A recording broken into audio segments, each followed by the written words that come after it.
Israeli Defense Forces say their warplanes have hit more than 120 terrorist targets across Lebanon in the past 24 hours. The IDF says the strikes include Hezbollah terrorist infrastructure sites and Hezbollah Special Operation Forces command centers. It comes as a top Iranian official says is vowing his support for Lebanon after talks with Lebanese leaders about the conflict between Israel and Hezbollah. Foreign correspondent Britt Clennett joins me from Tel Aviv, Israel, with more on that.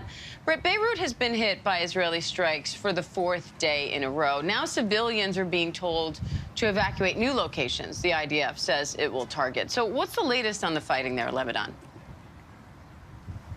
Yeah, Diane, over a dozen killed across Lebanon in Israeli strikes. That's according to the health ministry there. And yes, we've seen the Lebanese capital targeted once again, Diane. Huge plumes of black smoke rising into the air after Israel says it continues to hit Hezbollah infrastructure. Now, it's worth remembering that there are reports of potential ceasefire deals on the table. Hezbollah continuing to fire into Israel's territory. One of the aims of this ground operation, of course, is to allow Israelis who are displaced from their homes in the north by that rocket fire to be able to return home. But despite the damage to Hezbollah infrastructure and those top assassinations, they do continue to fire into Israeli territory, announcing 12 attacks today, Diane.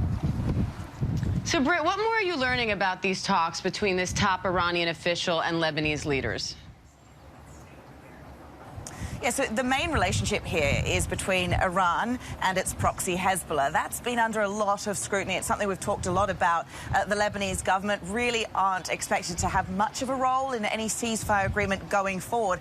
Hezbollah, however, has a massive role in Lebanese society. You know, it's backed by Iran. It's designated as a terror group by the US, but it is not just a military force, but a political and social organization too. So it's really difficult, Diane, to see a path forward without their involvement being quite key to the process. And another one of those aims of the Israeli operation has been to kind of decouple the Gaza front of this war from the Gaza front. And so far we've seen no indication that Hezbollah is actually willing to stop firing into Israeli territory without a wider regional ceasefire. So it does seem like Iran is continuing to back its interests in Lebanon, Diane.